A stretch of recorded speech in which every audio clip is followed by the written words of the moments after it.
There are 4 guys. What would the Cowboys do if these players who are not Dak Prescott, any one of these 4, were to miss 4 games out of this 17-game schedule? And I'm going to give you a chance. You're the Cowboys insider. I'll give you a chance to guess who they could be. RJ Ochoa, a good buddy with Blogging with the Boys. It's one of my best friends, that man. Yes, RJ is a great guy. He wrote a story about it, and I just looked at it in a different kind of way. I was like, okay, what if they miss 4 games? And he kind of mentioned it like a Jenga piece if you pulled out. Oh, yeah. I saw he'd written the article. He writes that every year. I haven't looked at it yet, though, so I won't be able to cheat. But I bet knowing RJ, I bet I can figure out the 4 that he would say you can't lose these guys. Okay, name a name. And by the way, 877-881-1053. If you think of a name, who the Cowboys, if they miss this guy, there goes the season. Micah Parsons. Ding, ding, ding, ding, ding, ding, ding. It's easy. The fact that Micah is eligible for this year after a rookie season speaks not only of the impact he's made on the Cowboys last year, but how critical his contributions are.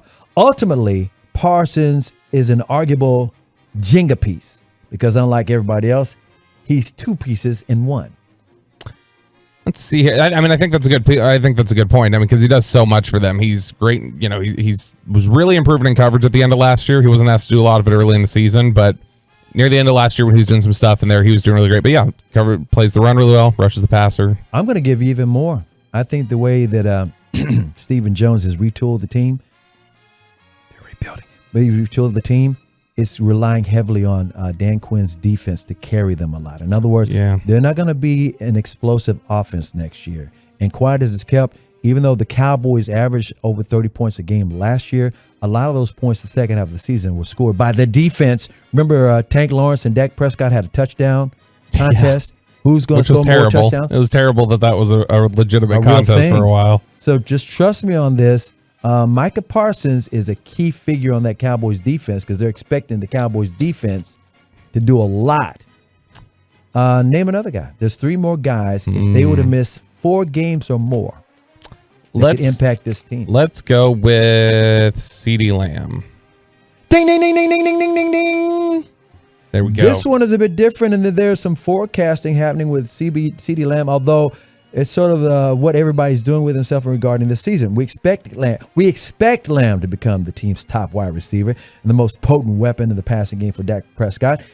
Dealing without that is a difficult challenge for any signal caller in the NFL, which is precisely why many Cowboy fans were upset when they dealt away Amari Cooper. What's more is that Lamb is one of only 2 receivers that we really trust at the moment. If he were to miss time, this Cowboys group would be extremely reminiscent of that 2018 wide receiver by committee. Man, just think about it. Michael Gallup is not expected to start the season. He's injured. So all you would have is Jalen Tolbert, James Washington, Noah Brown, and either TJ Vasher or Simi Fehoko. Yep. The fan of the friend of the fan, Simi Fehoko. Yeah. No, they'd be in a really rough spot if they lost CeeDee Lamb. But look, CeeDee Lamb needs to step up, needs to prove he can be a number 1 receiver. But yeah, he's absolutely critical to all of this year. Yeah, I mean, in all seriousness, he takes some punishment sometimes. Those hits, he does. I'm like, woo, and he just gets back up. He's kind of a thinly built dude too. Yeah, I was looking at that and I'm just like, man, I hope you don't just get crack backed. 214 says we're already finding out with Gallup and be stuck with wide receiver by committee unless CD steps up. Woo, lordy. 2 more names. I'm gonna go with getting a little tougher now. Does he have Trayvon Diggs? Ding ding ding ding ding ding ding ding. Yes, sir. When was the last time you were confident in a cornerback on the Dallas Cowboys? A couple of years. I was confident in Byron Jones. RJ Ochoa says Brandon Carr, 2012, is the last time he was thinking about it. He said this isn't to say there haven't been other solid corners on the team. And Byron Jones, yeah. Now look, the only thing I had against Byron Jones, he did not make interceptions. He did not create takeaways. He did not. No, he couldn't. He was a cover corner, but I mean, nobody threw that much on him. But literally, you threw on him. I mean, he had hands of stone. Hands of stone. He could not catch. Says it's arguable that the Cowboys have some legitimate depth behind Diggs and Kelvin Joseph, Anthony Brown, Jordan Lewis, Nashawn Wright, and others, but the gap between the leader and the rest of the pack is sizable. Losing Diggs would be losing this team's best weapon against the pass, which would be seismic. Now, I'm going to tell you something. I'm not expecting him to get double-digit picks. Not at all. He may get 3 to 5, but the fact that he's back there, offensive coordinators have to account for him. Yeah, he's somebody who is terrifying for teams to, even if they think he's susceptible to getting burned and things like that, he makes enough plays that he is somebody that teams have to game plan around and have to, really ask themselves, do we really want to challenge this guy?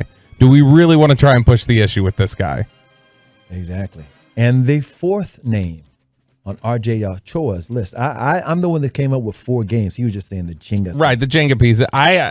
This is a little different now because I'm guessing this is who he has, but I mean, it remains to be seen. Who would you say? Not guessing what he would say. This is your opinion. I know it's my opinion. I would and then say. I'll tell you what he says. I mean, if I was going to add a fourth, I'd probably say Zach Martin. Oh my God, that's what I would say too. I'm going to guess he had Tyron though. He had Tyron because what's the security blanket for any quarterback? The left tackle. Yeah, and even if the we blind side. Yeah, and even if we feel like maybe he's not the same player anymore and he gets injured a lot, and hey, you've drafted Tyler Smith, you should have somebody who can, capably step in now or whatever else.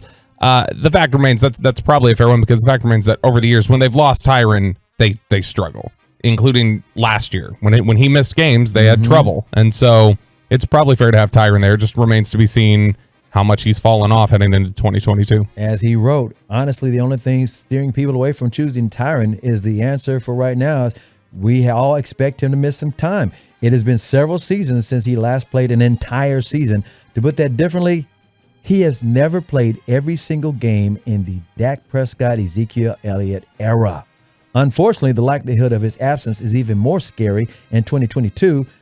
And because of recent seasons, given that the depth that the Cowboys have as tackle is only Terrence Steele. If Tyron Smith were to be absent in the here and now, either be Tyler Smith floating out there to play left tackle, or Josh Ball, or let's go. And that doesn't exactly inspire confidence. Don't hate on that. Let's go, RJ. Come on. No, they'd be in some trouble if they lost Tyron. They would. But you know what? That's part of the reason they picked Tyler Smith is because they need to prepare for that trouble because eventually you're not going to have him at all. He's getting close to retirement. Exactly. That's exactly why they drafted him in the first round. It's a parlay. Because literally they know that Tyron, he ain't got that much longer. He's as great as he's been. He's headed to the Hall of Fame next. Those 4 names again: Micah Parsons, CeeDee Lamb, Trayvon Diggs, and Tyron Smith. I was 4 for 4 there, CA. Knocked it out. Yeah, good job.